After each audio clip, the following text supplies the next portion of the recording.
A gentle breeze stirs the trees as sunlight filters through the pines. The air is warm but soft, almost hesitant to disturb the stillness.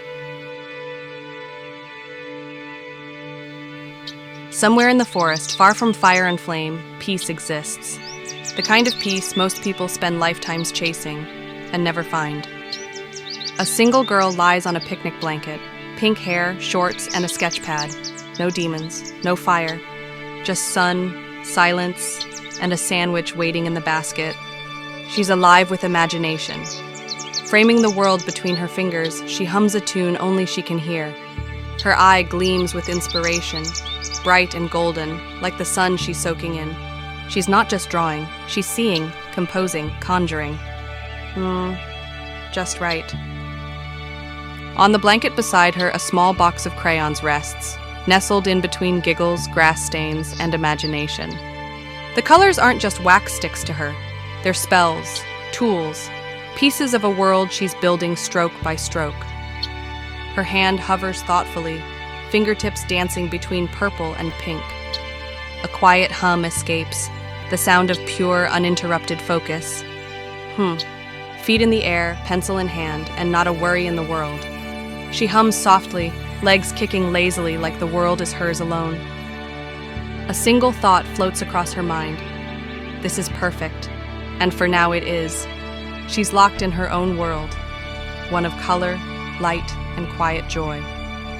With golden eyes and a pink crayon in hand, she hums to herself like nothing outside this clearing even matters. Hum, hum. This is pure serenity. Sunshine, sketchbooks, and a girl completely at peace. And the best part? That drawing looks suspiciously like a smiling potato. We stand creativity. Our young artist hums in the sunlight, holding her picture high like it's her masterpiece. And in her world, it is. Forget galleries. This is joy in its purest form. Fresh air, crayons, and creativity unchecked by logic or gravity. Behold, the masterpiece. A sunny valley of houses, trees, clouds, and of course, her. Standing proudly next to her picnic basket like she just painted the Mona Lisa. Ta-da! The picture comes alive in her mind.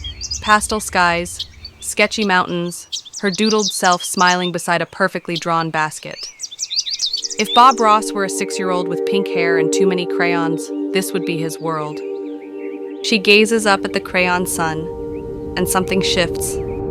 A flash, a spark, a glorious ding of inspiration as she grabs the red crayon with the confidence of a mad scientist.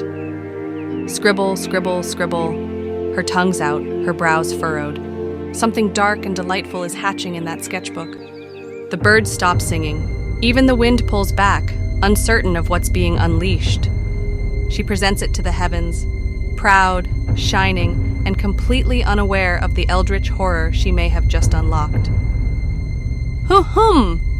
Something stirs. The sparkles change. They no longer look cute. They look intentional, focused, ancient. And then, crackle. Heat, sudden and sharp, cuts through the pink dreamscape like a jagged memory. The valley from her drawing burns. Smoke pours. Fire roars. What was a vision of peace becomes an infernal reality. She's added one little detail. A giant fire-breathing dragon soaring above the valley. Casual. If foreshadowing had a crayon, it would be bright red and breathing fire. Suddenly, the peaceful valley becomes hell on earth. Flames burst through rooftops. Smoke chokes the air, and the townspeople scream in terror. The word demons tears through the chaos. Not metaphorical ones, actual fireborn monsters tearing through the town. While adults panic and flee, our pink-haired prodigy stands still. Crayon masterpiece in hand, blank expression. As if she didn't just draw the apocalypse. Hurry, evacuate! Everyone go! One villager looks back, sees the calm girl in the eye of the storm, and all he can say is, huh? One final plea cuts through the chaos. Hey, kid, you need to run! But she's still holding the book. Her knuckles don't shake. Her breathing doesn't hitch. Her golden eyes don't blink. The flames reflect in her gaze. But there's no fear, no urgency, just stillness. A villager, sweating, panicked, shouts through the heat, "Where are your parents?" As if there's someone left who could explain all this. She slowly raises one finger, not to him, not to the crowd, but to the sky. A searing purple beam cuts the sky with a sound like reality breaking. Pew! Screams erupt. Ah! No! Out of the inferno descends a shape.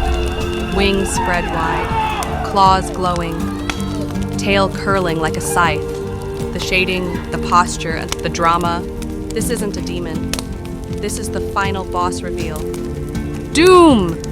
The earth shakes, the air warps. Even the lettering knows, this just got real. He hisses, but not like a snake. Like a volcano letting off steam before eruption. Purple flames curl from his eyes, regal and furious. She watches him, face half lit by fire, unshaken, almost proud, and then she says it. That's my dad. A man stands in a swirl of black and purple energy, his face frozen in fear, surrounded by silence and shock. He stares ahead, frozen. Words fail him, thoughts scatter. All that remains is dread.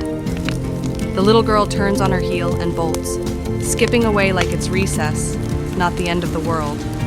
Back at the picnic, she calmly pats the blanket, like nothing just exploded. "Hey!" she chirps as if greeting a neighbor amidst chaos. With stars in her eyes, she beams. "Wanna watch?" Same girl, smiling brightly, while screams of "No!" and "Ah!" echo faintly behind her. The man is now drawn in dramatic manga style, horrified, sweating, eyes wide with shock. The scene opens on a still pond. A soft breeze glides across the water, carrying the scent of something forgotten. Floating in the center, a single lotus flower. The good are doomed. The petals begin to shiver. Then suddenly, thanks to common scum, a gust rips through. Whoosh! The petals scatter violently, their serenity torn apart. A thunderous thump. From the sky, a dark figure crashes onto a wooden dock, wings outstretched, knees bent. Shyon lands like a judgment passed from above. The ripples surge outward beneath him. He rises, tall, commanding. Wings twitch behind him, his gaze pierces the horizon, and in a voice colder than the breeze. "So I'll be sure." His finger points a village, glowing peacefully under the setting sun. But his intentions are anything but peaceful. His glowing violet eyes narrow, radiant with rage. To cleanse the filth, he draws his arm back. Dark lightning curls around his hand. WHP, a swirling rune, ignites in his palm. The spell spins faster, alive with malice. Dozens more begin to materialize in the air, spinning in orbit like blades of divine retribution. One by one. Shyon stands on the edge of the dock, his silhouette framed against a glowing violet sky. Above him, a colossal arcane circle looms, pulsing with silent fury. The peaceful town below, unaware of the storm about to descend. Judgment has begun. A black void fills the screen. Then, a glowing white outline begins to form. A lone woman, sketched in light, stands amid the darkness. Her hair floats weightless, her presence otherworldly. And once all has burned to the ground, we then see Shyon's face, his expression unreadable. Long white hair billows softly, and a violet glow frames his features with ominous grace. Raise. Shyon's hand rises slowly, fingers clawed upward as if commanding unseen forces. I will. A vision appears, soft, dreamlike, the same woman from before. This time, She's smiling among a field of lilies, her eyes closed, as if at peace. Then no. Shyon's hand, suspended mid-air, he prepares to snap. Peace. Ah. A baby's wail echoes through rose-colored light. The illusion shatters. Cracks split the screen like broken glass. Shyon's eye behind fractured shards. He smirks slightly. One eye gleams with cruel amusement. His voice now cold, seething beneath calm. Silence! He roars toward the heavens, wings flared wide, veins pulsing with power. Bolts of violet lightning streak across the sky. Ah! His scream pierces the storm. All sound vanishes in its wake. I've never known a sound more infuriating, Shyon said, as he stomped towards a small boat docked in the pier. The baby cries were coming from a covered basket in the boat. The cries echo across the water, shrill and endless, piercing through the stillness like daggers. Each wail feels like a hammer pounding against his skull, disrupting the fragile silence he fought to create. More infuriating than the ones produced by these, Shyon stated as uncovered the basket and saw a baby. A baby wrapped in glowing cloth, tucked in a floating basket like an offering to the gods, crying like the world owes it something. Shyon lifted the little creature with a single clawed hand. Its eyes widen. Silence. Finally, the noise halts, but the tension remains. Softly, with mock tenderness, "Hey, kid," he said. He then paused, smirk creeping into his voice. "Keep it up, and I'll give you something to cry about." He then paused, slight chuckle under breath. Shh. Dark pulsating energy comes from his finger as he threatens the baby. Gah? The baby cooed with curiosity. The world, so new, so unknown, yet something in her gaze begins to shift. Eyes wide, catching light, not from the sun, but from something else entirely. And there, in that innocent reflection, she sees not a monster, but a miracle. Shyon's expression softens, not out of weakness, but from the overwhelming force of something long forgotten. Peace. Drawn by warmth, by light, a fragile hand reaches through the veil of instinct. And for the first time in centuries, the abyss stares back and hesitates. Not in fear, not in rebellion, but in trust. In that moment, the conqueror of kingdoms is conquered by something far more powerful. Connection. A giggle, innocent, disarming, and the silence that follows, louder than any roar of war. The world may not change in that instant, but a heart does. And from tiny lips, a hum, not a cry, not a command, just a sound. That says, "He belongs." The child murmurs softly, "Bah," a sound so small, yet impossibly significant. A gentle vibration echoes from her lips, rippling through the air like a lullaby, whispered by the cosmos itself. Shyon's eyes widen, an instinctual reaction, ancient and unpracticed.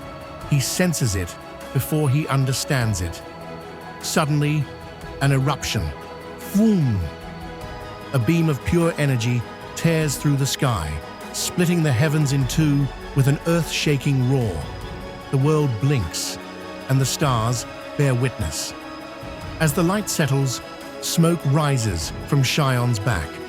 A faint sizzle, like the aftertaste of divine intervention. He doesn't flinch, he doesn't rage, he just exhales. Huh.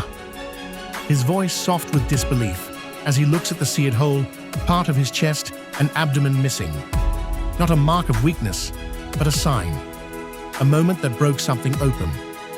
And then, quiet, a beat, a flicker of a future yet to be written.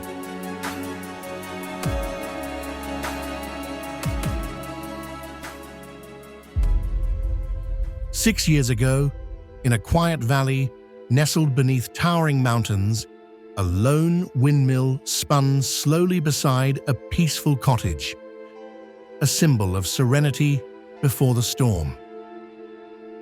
At the heart of it, a quaint cottage stood, humble, weathered by seasons, but filled with warmth. Beside it, a windmill turned slowly with the breeze, creaking rhythmically like a lullaby to the earth below. But silence is often the breath before chaos.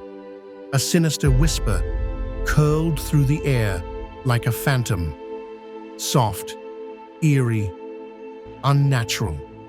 Demon. A violent explosion shattered the peace. The cottage ignited into a maelstrom of violet flames, debris scattering like dying stars. Villagers scatter as they scream in horror as fire erupts around them. They cry for help from the elder as they encourage others to run. The elder orders a mage. Barriers now. A red barrier sounds the elder and the mages. From the shadows, a monstrous figure stepped forward.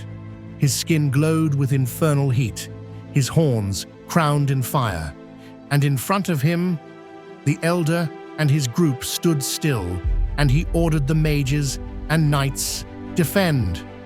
Eyes ignited with a haunting glow, burning with otherworldly rage. And then he stepped into view, towering, monstrous, cloaked in fire and shadow. His wings unfurled like a demon from the depths of the abyss, purple flames licking his skin as if even hell itself bowed to him. The ground trembled with an astounding boom. The blast broke the barrier and sent the group flying. The elder is seen laying on his back, wincing in pain while he held his staff firmly. The demon huffed, and his eyes gleamed in anger, and he started walking forward. A boy reached out, eyes wide with helpless desperation. Dad! His voice cracked, but the demon showed no mercy. A clawed foot rose high and slammed down with monstrous force. The boy disappeared beneath it. The old man could only watch, his eyes widening, mouth agape, paralyzed by terror. There was no escape. The creature turned, his gaze falling on the trembling elder. He raised his staff defiantly. Let him go, you fiend!" But the plea meant nothing. Energy surged into the staff, a desperate final act. The staff unleashed a torrent of scorching hellfire, seemingly cutting the demon in half. The beam scorched through the air, slicing toward its target with devastating precision.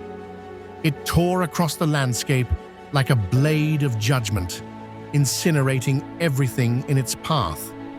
Homes vanished, trees erupted into flames, the sky turned blood red.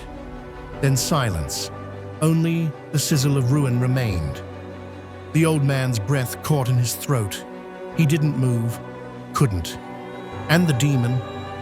He stepped through the flames, unscathed, unhurried, unstoppable. "Tell me, human," he spoke, voice calm, cruelly calm. A clawed foot slammed down again. The boy beneath it didn't scream. He couldn't. The elder's eyes widened in disbelief. What instinct occurs when an insect dare cross beneath your foot? The elder's eye wide in disbelief, and he attempted to let out a word. "I." But before he could finish, the demon crushed the boy's head with his clawed foot, and blood splattered across the elder's face. Crushing something so inconsequential is a mindless reflex. We think nothing of it. And that is precisely why you were gravely mistaken to trifle with me, because I possess centuries of experience. The demon raised his hand, purple flame crackling from his fingers, illuminating the elder's terrified face. Using that same reflex on worms like you. His voice dropped to a whisper of finality as he grabbed the elder's face. Now, fulfill thy pitiful destiny and die. Doom. An explosion followed. A blast so violent it cracked the earth and painted the skies with flame and fury.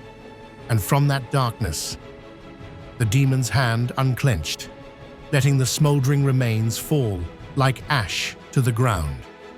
The embers danced, feeding on what was left. Only one truth remained. The devil had come, and none could stop him. I was owed a new beginning. The demon whose name we've come to know as Shyon narrated. A soft, haunting whisper fades in the background as the camera pans to a burning village in chaos. A crimson sky bleeds into the smoke-choked air.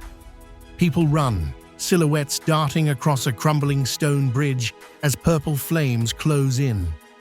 Run! The elder! Leave him! Footsteps echo frantically on the cobblestone bridge. Behind them, the inferno surges like a living creature devouring everything. A peaceful one, Shyon continued. A low hiss cuts through the panic. The camera tilts up slowly, and there he stands. Shyon breathes in deeply, his glowing eyes narrow. Shadows crawl across his face like veins of darkness. Steam rises off his fangs. Hiss! A flash of light cuts through the black. We see her, elegant, untouched, radiant, floating like a memory bathed in sorrow. With her, a sharp flap explodes through the stillness. Thwap! Shyon lifts off, his wings carving through the sky like blades. Purple light erupts beneath him, leaving behind only rubble and scorched bones.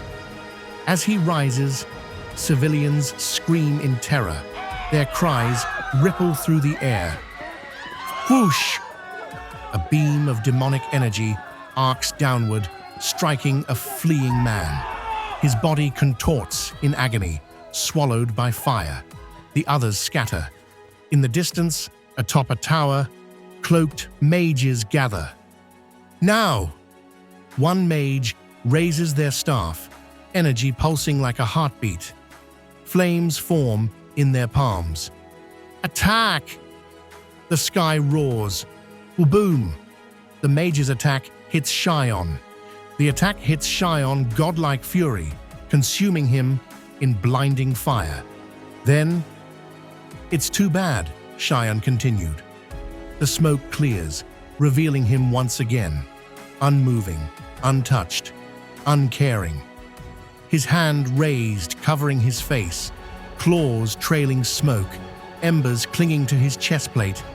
He exhales softly. Shh. He extends his arm forward. Purple energy churns violently around his fingers like a brewing storm, licking the edges of his silhouette. In the end, the screen flashes, hard cut to a terrified mage looking skyward, mouth trembling as the glow reflects in his eyes. Humans are... His pupils shrink in disbelief. Sweat drips down his temple. Trash. His wide, tear-rimmed eyes. The insult lingers. Bitter. Final. Shoom. Shyon crashes down, a comet of violet fire. The shockwave ripples out in jagged arcs of destruction as he slams the mage into the ground. Suddenly, white. Silence. Lilies bloom and petals fall like snow. A vision pierces through the flames. Only she, a lone woman, appears, serene, glowing. Her long hair floats like silk in water. Was a rare exception to the rule. Her smile lingers like the last sunlight before dusk. But then, snap. Shyon reappears, his body tensed, crouched low, arm raised. Purple light blazes around him again like a violent corona. The floor cracks and he holds down the dead body of the mage. 3 mages in a crimson barrier shout, "Hold the barrier!" But exceptions are outliers, Shyon stated coldly. He lifted his clawed hand and formed a purple magic circle with a big eye on his right wing, looking down on the mages, and then he hurled the magic circle at them. Wah! It soared through the air. The magic circle spins to life beneath the cultists' feet. Their heads jerk in alarm. And outliers, we remove. His clawed hand closes from the equation. Snap. Fwoom! A column of dark energy explodes upward, engulfing the screaming cultists in a maelstrom of swirling chaos and destruction.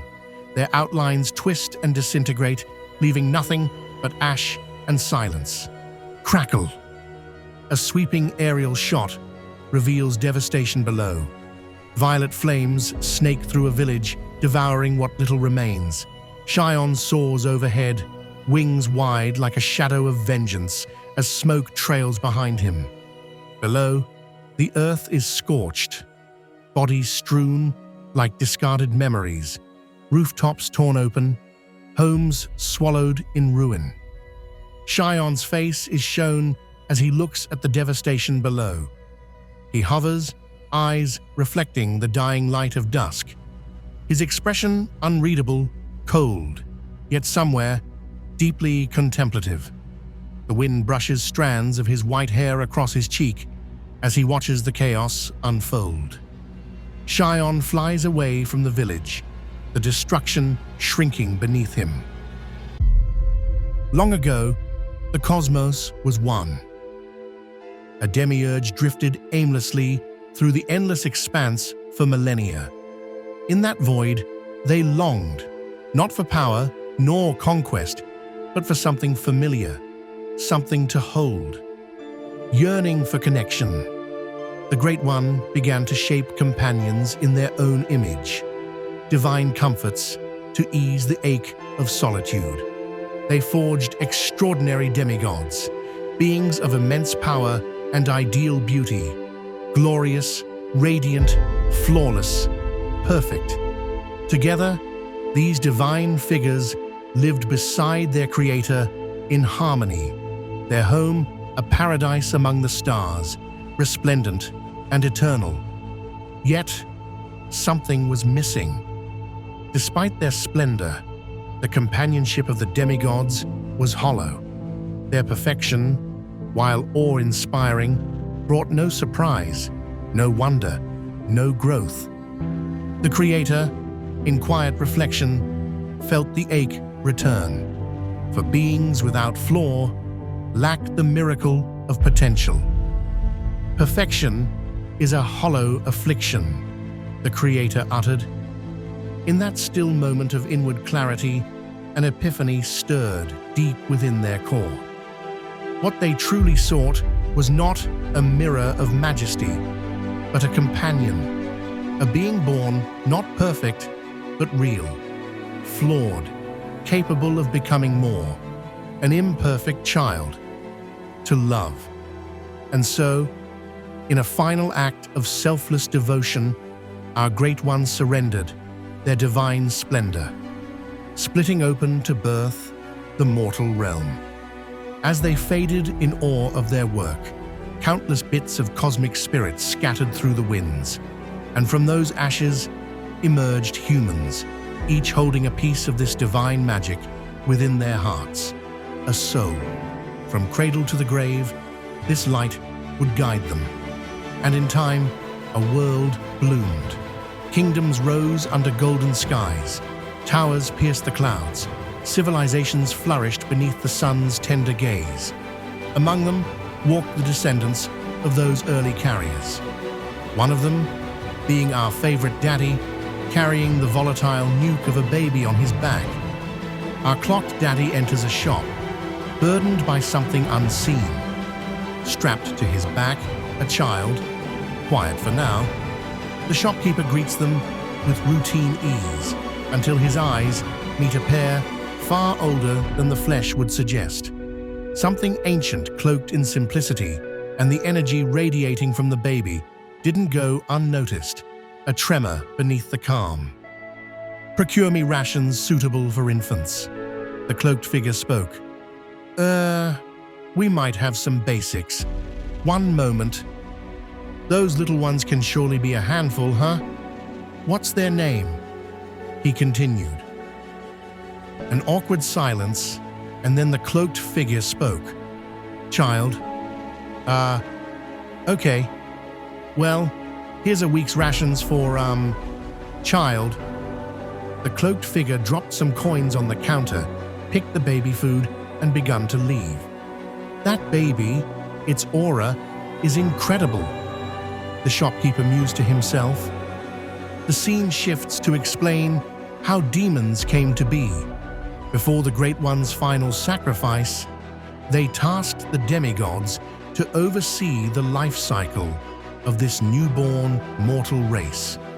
But the demigods grew increasingly scorned, for the Creator not only abandoned them, their once paradise was left for ruin, buried underneath his final creation. Soon, these once exalted beings fell from grace. To maintain power, they turned on mankind, consuming souls abundant with the Creator's magic.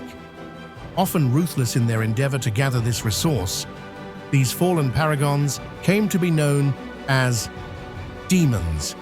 Under moonlit skies, the world turned. From shadows, a cart moved steady, driving away from a city protected by towering walls. Clop, clop. A hooded figure rode in silence, child asleep in his arms. Clop, clop. Unseen eyes with a murderous aura followed from the woods, fixated not on the man, but the glow within the bundle. "So, hungry?" "Shh!" A menacing demand growled. "Stomp!" A massive clawed foot stamps the ground. "Let me eat!" A massive demon descended, its claws hungry and breath steaming with raw intent, and released a murderous demonic aura. But the cloaked figure remained calm. He didn't rise, didn't speak, just looked. Glare!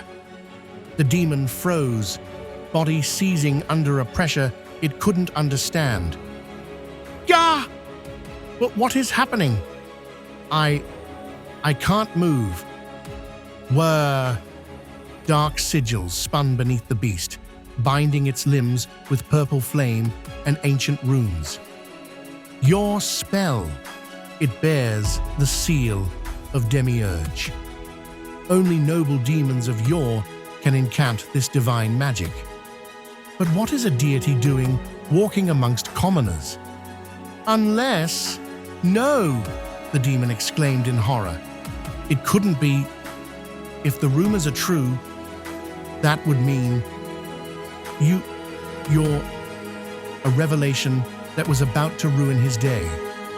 Demon King Leoris, the demon who slayed God himself. So pause here. I swear the Demon King's name was Shyon, but now we learn his true name. Demon King Leoris.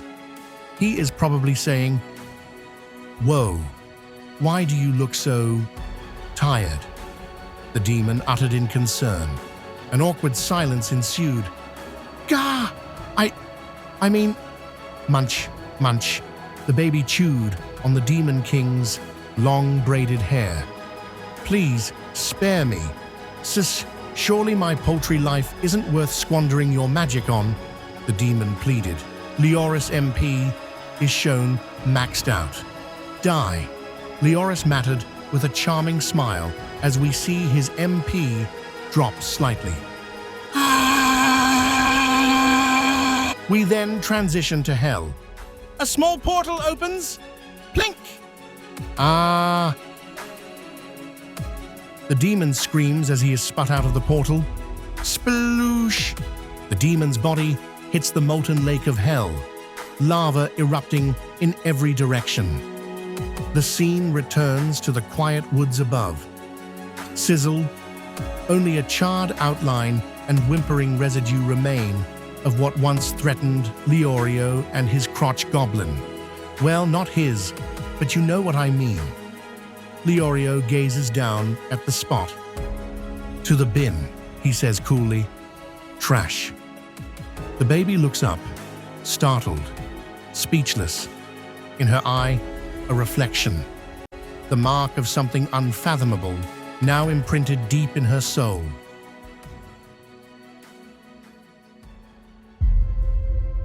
A cursed shape spiraled downward, a soul consumed by power and rage.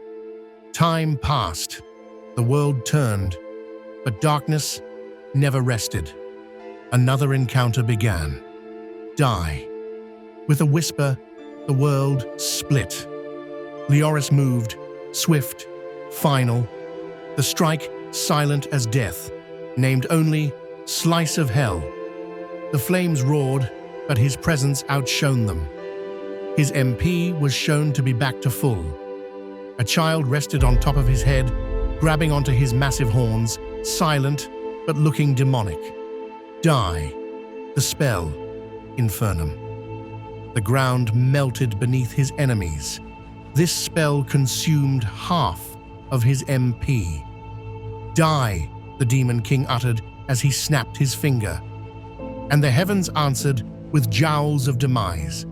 A spell that summoned a terrifying beast, clamping its massive jaws on an unsuspecting demon. The spell was so powerful that his MP was almost drained. Chains clinked. The child watched, unbothered.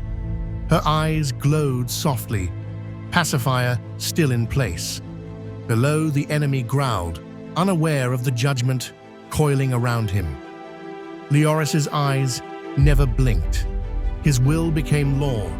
Chains wrapped tight. The enemy writhed. The child's gaze narrowed. No fear, no doubt. The incantation surged to its climax. The spell activated. Chains of agony. The creature screamed. Reality trembled. Let me go! But no mercy came. Only the calm, absolute gaze of a father and his maniac of a baby. Both father and shield remained emotionless. Neither flinched.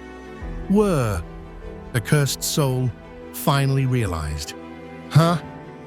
Then a clawed hand reached again through the void. But Leoris didn't flinch. He closed his hand. Clutch. Power surged. The demon blinked. You're kidding, right? But this wasn't a joke. Reality cracked with a sharp ZKKKT. The void screamed as the Demon King summoned two huge hands with his spell. The unfortunate target's eyes narrowed, resigned. Okay, buddy, this is just wasteful, he uttered. Clutch. Leoris clenched his fists. A flash. A fist. Finality.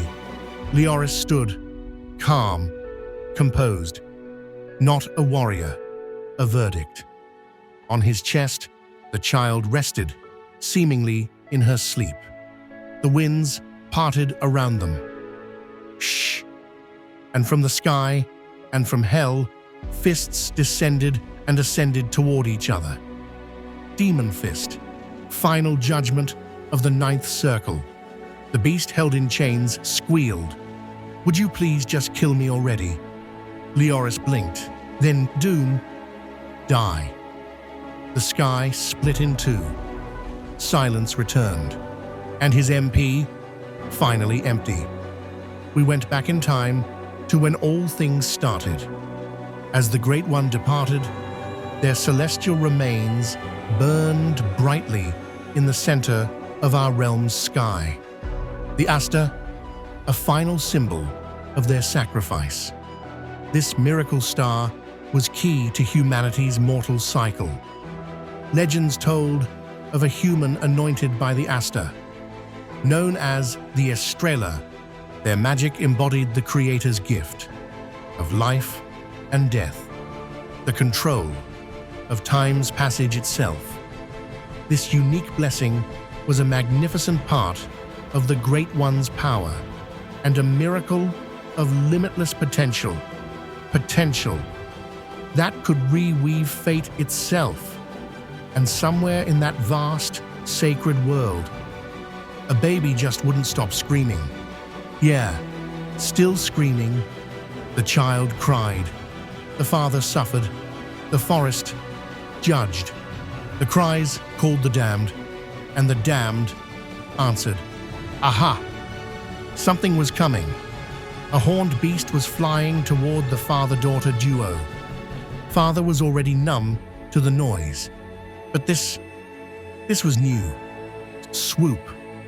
The exhausted father felt a wind that left him puzzled. Ha! The creature exclaimed in excitement. Whoosh! It flew up into the sky. As the baby started crying, wah! Thanks for the free takeout, dummy. But the condiments are missing from my bag, he continued, taunting. The baby stopped crying and looked puzzled. Leoris looked up, exhausted, with bags under his eyes and his MP drained. Now hurry up and get them salty tears flowing, so I can flavor this unseasoned baby. Are you holding your hands out? Baha! That's rich, he continued to taunt, as Leoris extended his hands as if he were asking for the baby back. But that wasn't the case. Something else was going on. Gah! The baby cooed. Maybe be a more responsible dad next time. Shame on you. The kid wasn't even buckled in. If I didn't take this child, protective custody would have. You're an unfit parent. Kekekeke. The exhausted demon dad just looked up with exhausted eyes. Eh? The green beast exclaimed as a blue light started pulsating from the side. The baby's MP bar sparked to life, full of vitality. Guh, she cooed, as her hand rose, glowing. The creature looked down, eyes wide. Huh? As the baby's eyes and hands shone with blue energy, concocting something devious. The Demon King stared up, his voice flat. Die.